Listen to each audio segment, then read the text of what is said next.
శుభకార్యాలకు పూజార్ల కోసం వెతుకుతున్నారా? పూజారీస్.com లో అతి తక్కువ ధరలకే పూజార్లను ముందే బుక్ చేసుకోండి. వెంటనే కాల్ చేయండి.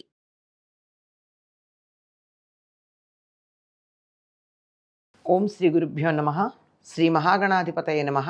శ్రీమాత్రే నమః. కర్కటే పూర్వ ఫల్గుణ్యాం తులసీకాననోద్భవాం పాండ్యే విశ్వంభరాం గోదాం వందే శ్రీరంగనాయకీం. నీళాతుంగస్తనగిరితటీ సుప్తముద్బోధ్య కృష్ణం పారార్జం స్వం శృతిశతశిరసిద్ధమధ్యాపయంతి స్వోచ్ఛిష్టాయాం సృజినిగళితం యా బలాత్కృత్య భుంక్తే గోదా తస్యై నమ ఇదమిదం భూయ ఏవాస్తు భూయః. శ్రీ భూనీల సమేత గోదారంగనాథ స్వామినే నమః. அம்பரமே தண்ணீரே சோழே அறம் செய்யும் எம்பெருமான் நந்தகோபாலா எழுந்திராய் கொம்பனார்க்கெல்லாம் கொழுந்தே குலவிளக்கே எம்பெருமாட்டி யசோதாய் அயுழாய் அம்பரமாழருத்தோங்கி உலகளந்த உம்பர்கோமானே உறங்கதெழுந்திராய் செம்போர்களலடி செல்வா பலதேவா உம்பியும் నీయుమురంగేలోరెంబావాయ్. గోదాదేవి 17వ నాటి ఉదయం అంటే సూర్యోదయానికన్నా చాలా ముందుగానే స్నానాధికములు నిర్వర్తించి ఆలయానికి వెడుతూ చెల్లుతో కలిసి, ఇక్కడ ఆలయం అంటే నందగోపాలుని ఇల్లు, నందగోపుని భవనం. ఆ భవనానికి వెళ్ళి ముందు పాసురంలో భవన పాలకుణ్ణి ప్రార్థించింది. నువ్వే తలుపులు తెరచి మమ్మల్ని లోపలికి ప్రవేశింపచేయి అని. ఇక్కడ లోపలికి ప్రవేశించాక ఎవరెవరు అనుమతి తీసుకోవాలి? వాళ్ళందరూ అనుమతి తీసుకునేటటువంటి పని చేస్తోంది. అంబరమే తన్నీరే శౌరి అంటే వస్త్రాలు కావలసిన వారికి వస్త్రాలు, మంచినీళ్ళు కావలసిన వాళ్ళకి మంచినీళ్ళు, అన్నం కావలసిన వాళ్ళకి అన్నం, ఏది కూడా నాకు ప్రతిఫలంగా కావాలి అని కోరుకోకుండా ధర్మబుద్ధితో దానం చేసేటటువంటి నందగోపాల అంది. నందుడిని కీర్తిస్తోంది.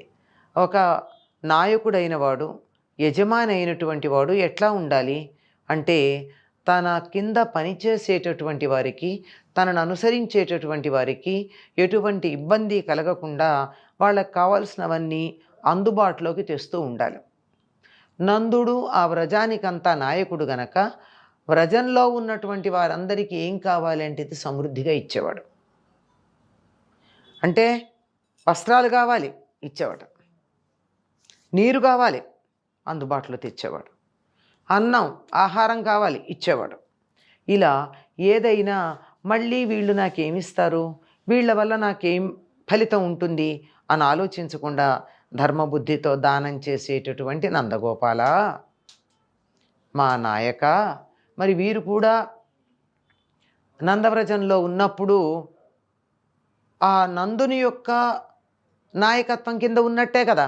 మాకు నందగోపాల మా స్వామి మేలుకో. తలుపులు తెరుచుకుని లోపలికి వచ్చారు, ఇంకొకళ్ళని నిద్ర లేపుతున్నారు. ఇక యశోదని చెప్తున్నారు, ప్రబ్బలి చెట్లల్లాగా సుకుమారమైన శరీరాలు కలిగిన స్త్రీలలో చిగురు లాంటిదే. ప్రబ్బలి చెట్లు చాలా సుకుమారంగా ఉంటాయండి, ఎత్తుగా కూడా ఎదగవు.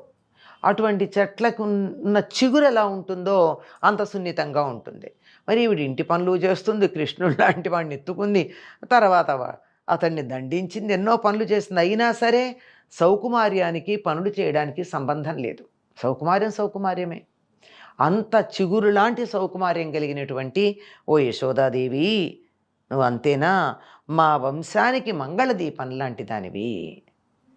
అంటే ఈ యదువంశం ఏదైతే ఉందో, యాదవులు ఎవరైతే ఉన్నారో వీళ్ళందరిలోకి కూడా ప్రకాశమానంగా ఉండి అందరికీ కీర్తి ప్రతిష్టలను తెచ్చిపెట్టేటటువంటిది మంగళదీపం లాంటిదానా?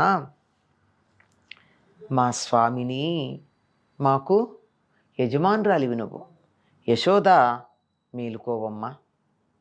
అంటే వారి పట్ల ఎంతటి గౌరవభావం ఉందో ఇక్కడ మనకు అర్థమవుతోంది. ఆకాశ మధ్యని చీల్చుకొని పెరిగి లోకాలన్నింటినీ కొలిచిన త్రివిక్రమ, నిత్యసూరులకు నాయకుడా, నిద్రింపరాదు. ఆకాశ మధ్య భాగాన్ని చీల్చుకుని పెరిగాడు ఎవరైనా, పెరిగి లోకాలన్నింటినీ కొలిచాడు. తన పాదంతో లోకాలన్నింటినీ కొలుచుకుంటూ వెళ్ళాడు కదా, అటువంటి త్రివిక్రమ. అంటే 3 వైపులా విక్రమించినటువంటి వాడు, అంటే 3 రకాలుగా విక్రమించినటువంటి వాడు. అంటే పొడుగు వెడల్పు మాత్రమే కాదు, ఎత్తు, ఈ 3 డైమెన్షన్స్ ఉంటాయి కదా ఘన పదార్థానికి. అలా 3 డైమెన్షనల్గా పరాక్రమించి విక్రమించినటువంటి వాడు త్రివిక్రముడు.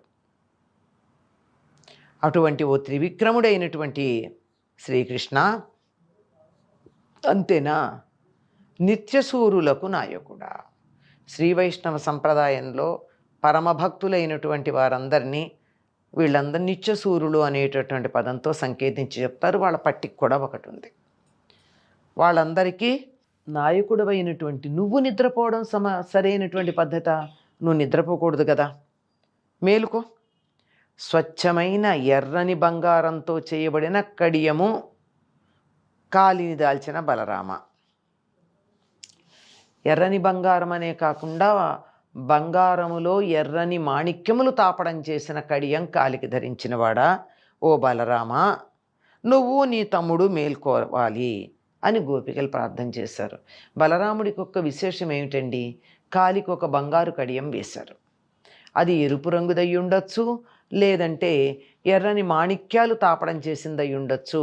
అటువంటి ఎర్రని కడియం కాలికి కలిగినటువంటి బలరామ మేలుకోమన్నారు. ఎందుకు ఈయన కాలికున్న కడియం గురించి చెప్పడం? 2 కాళ్ళకి 2 కడియాలు ఉన్నాయా అంటే ఒక కాలికే ఒక కడియం.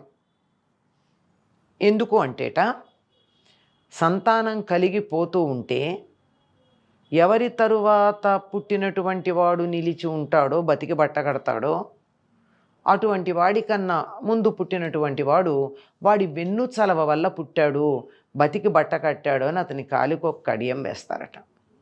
మనకి వ్యవహారంలో వెన్ను చలవ అన్న పదం ఉంది. అంటే ఒకరు పుట్టిన తర్వాత మళ్ళీ రెండో వాళ్ళు పుట్టడానికి వీళ్ళు అవకాశం ఇవ్వడం.